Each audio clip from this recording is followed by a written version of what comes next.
Hi friends, welcome to Burma kitchen. நம்மளோட கிச்சனில் இன்றைக்கி ஒரு சிம்பிளான மாங்காய் ஊறுகாய் தாங்க செய்ய போகிறோம். வாங்க எப்படி செய்கிறதுன்னு பார்க்கலாம். அதுக்கு நம்ம கடாயை வச்சாச்சு, எண்ணெய் ஊற்றிட்டோம். இதுக்கப்புறம் நம்ம எண்ணெய் சூடாகிடுச்சிங்க.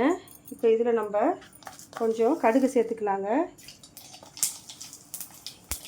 கடுகு சேர்த்துட்டு நம்ம இதில் கொஞ்சம் பூண்டு சேர்த்துக்கலாங்க. நான் ஒரு 10-20 பல்லு பூண்டு சேர்த்துக்கிறேங்க. இதில்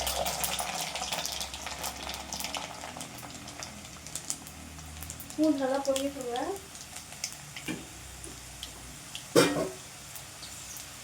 இந்த டைமில் நம்ம இந்த மாங்காவை சேர்த்துக்கலாங்க. கட் பண்ணி வச்சுருக்க மாங்காவை நான் பாருங்கள் ஒரு மாங்காய் சேர்த்துருக்கேன். நல்லா பெரிய மாங்காவாக சேர்த்துருக்கேன். ஈஸியான மாங்காய் ஊறுகாங்க, ஆனால் செம்ம டேஸ்ட்டாக இருக்குங்க, சூப்பராக இருக்கும்.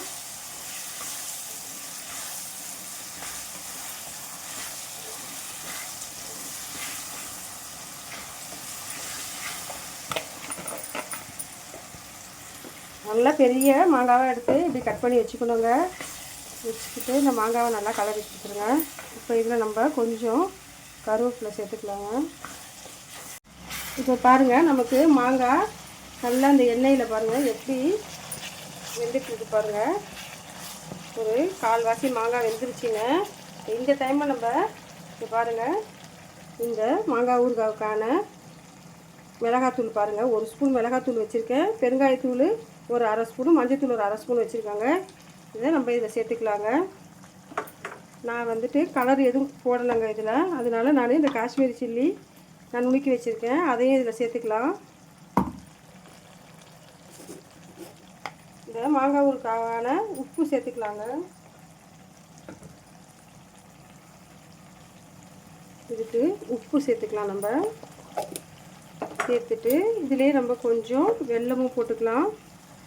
போட்டுட்டு இப்போ பாருங்கள் கலரி கொடுத்துடலாம். நல்லா மாங்காய் ஊறுகாய்க்கு கலர்லாம் எதுவும் போடலைங்க, அதனால தான் காஷ்மீரி சில்லி போட்டிருக்கேன்.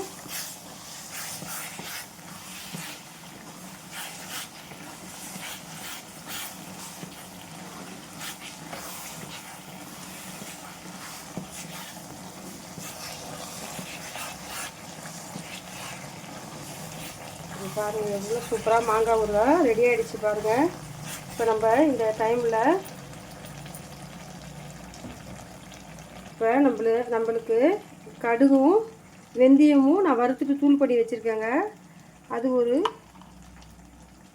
1.5 ஸ்பூன் போட்டுக்கலாம். ரொம்ப போட்டாலும் கசந்துருங்க.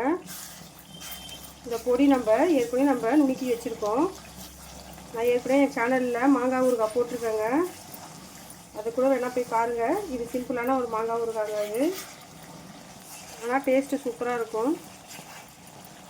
பாருங்கள் எண்ணெய்லாம் எப்படி பிரிஞ்சு வந்திருக்கு பாருங்கள். இன்றைக்கி நான் இந்த மாங்காய் ஊறுகாய்க்கு நல்லெண்ணெய் தாங்க ஊற்றிருக்கேன். நீங்கள் நல்லெண்ணெய் இல்லைன்னா ரீஃபண்ட் ஆயில் கூட ஊற்றிக்கலாங்க.